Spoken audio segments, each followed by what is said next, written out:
Alright, hello all kayak fishermen. This is a review of the Angler 160 DLX manufactured by Future Beach. I wanted to go over how I made the drillless installation of my anchor trolley system, as well as do a performance evaluation or give a review of what I believe the rating should be for the kayak. I do know that there's a lot of videos on a lot of the top-notch kayaks, such as your ocean kayaks, Hobie kayaks, native wilderness systems kayaks of the such. But for a lower-end product like this, it's very difficult to find one. So I'll go over how I customized it and personalized it. First, we'll start with the anchor trolley system. So first I went to Lowe's, picked up 3 of these pulleys for about $1.80, $1.90 I believe. So you have a carabiner and a pulley. The carabiners were purchased at Walmart in the camping section in a value pack, I believe 4 or 5 for about, let's see, $4 or something like that, $3, okay. And so I fed the line through here to another carabiner and another pulley, as you see, okay, and fed the line up to another carabiner and pulley. So far 3 carabiners and 3 pulleys. Then as I brought the line back, I tied it off here to our spring clip. Okay, this is anchor rope right here, which I purchased at Walmart, and this spring clip actually came in it, and I believe I purchased it for $5. So you can utilize other line or rope if you have it. If not, you can purchase it in the Walmart boating section. Okay, so that's that. I know there's a lot of videos on the installation of the anchor trolley system. What they don't show you is the functionality. What is the purpose of the anchor trolley system itself, and how do you utilize it? What are the amenities or the tools that can be used on your anchor trolley system? And so the next video that I'll make will be on that. So very simplistic, works very well. Okay, you just pull back and forth, so it's works really well, real smooth. The pulleys help a lot. Now, another point I want to make in the video is comparing and contrasting this kayak, the lower end, to the higher end kayak. And this particular kayak actually models the Ocean Prowler 13, the older version. The older versions don't have the rod pod, as they call it now. They have this center console, which the Angler DLX here also has, very similar. Well, what's unique about the Angler DLX is that these bungee holes here, which I don't have the bungees, you can see the outline there from the sun bleaching it, but these bungee holes I utilized for the drillless form, so it's actually a plus, so to say, on making the anchor trolley system itself. Here on the starboard side, you'll see the actual installation there. See, they just loop in there, and you can tie your paddle, or that's all I've utilized it for, is just my paddle. So I'm too scared to put anything else in there, but there you go, there's that. So I just took those out, untied them, and then I ran my rope through there, and it made for a perfect anchor trolley system. Very functional, very easy, probably about 10 minutes worth of tinkering. So that's that. Now let's go over the basic features of the kayak. And the model or the form of the kayak and the hull is a dihedral hull, which you can see on the bottom here. Let's see, here we go. On the bottom here, it's concave on the bottom, and that's what Future Beach prizes its kayaks off of. They call it a dihedral hull. You can go to futurebeach.com and look at that to get further explanation. By no means am I trying to promote Future Beach, but just giving a basic feature look. So, and then, like I said, if you ever look or get a chance or even have a Prowler 13, this setup here in front of you is exactly the same. You have your center console, you have your stepped footwells, and then you have your hatch up here. This hatch model is particularly a little bit different. I would like to put some type of bungee or something, bolt them down, but that's another project. Okay, you have like here you have 6-inch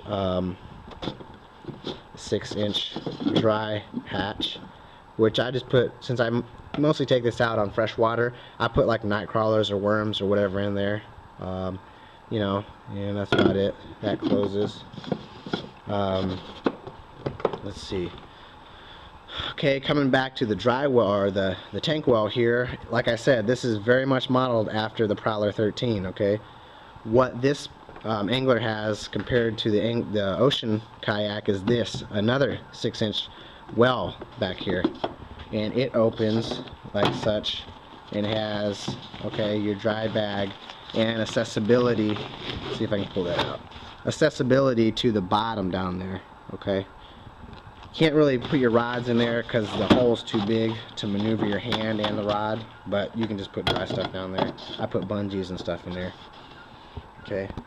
Another interesting feature that they've done, that I've done to customize my Future Beach, was I took this and actually cut it out. When you first purchase your Future Beach, you'll see that there's it dips down to about right here and it bottoms out into a pan, and this pan is attached. I mean, it's just like a little tiny bowl basically. It wasn't accessible to the inside of the hull, so I actually took a reciprocating saw, cut the edges like such, made sure to leave a notch there for room for the attachment here, and now I have accessibility to the hull, and I can store rod and gear, camping equipment and such in there. So that's something you may want to do. When you do that, you will break the warranty. Anything that drills or cuts or anything on the hull will break the warranty, but we all do that, I believe, as kayak fishermen. So that's that. I've never had any leaks overall coming from this hatch. It seals pretty tight, and I've taken on some pretty significant waves, so so that's that. Other than that, it comes with, I've taken the deck loops off here because I'm trying to customize it with this track system, and here's a better explanation on the other side here. But this track system is my way of saying a track system. It's just foot pegs. One of my friends broke this actually, and so I try to utilize it as a track system. And what I can do with it is cut this foot peg off, put a platform on it, and then I can move it back and forth. Maybe put a rod holder or something on there. I don't know. It's just an idea. Okay. Let's see. As far as personalization, I have my Scotty rod holder there.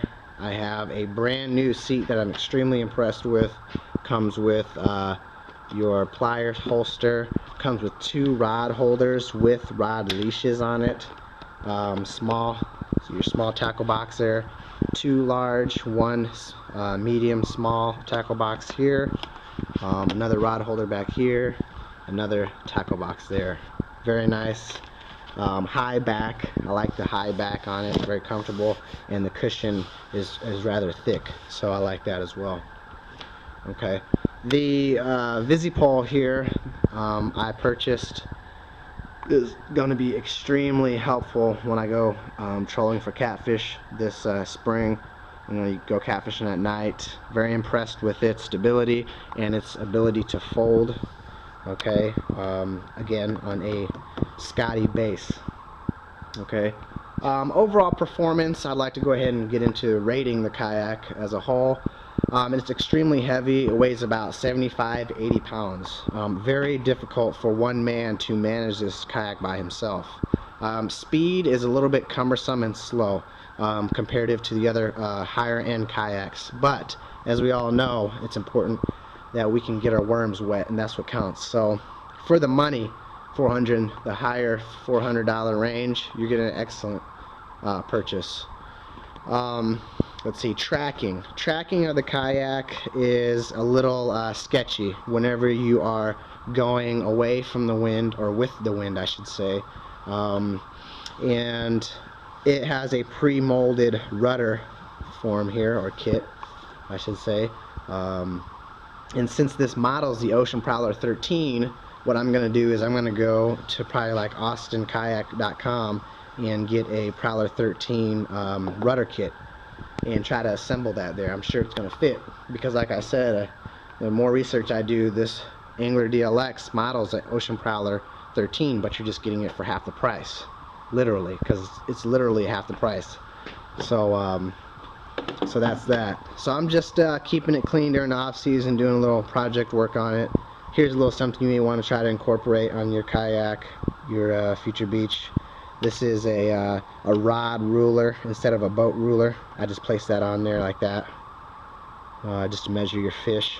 I'm trying to get my Humminbird Piranha 1 mounted on the center console here.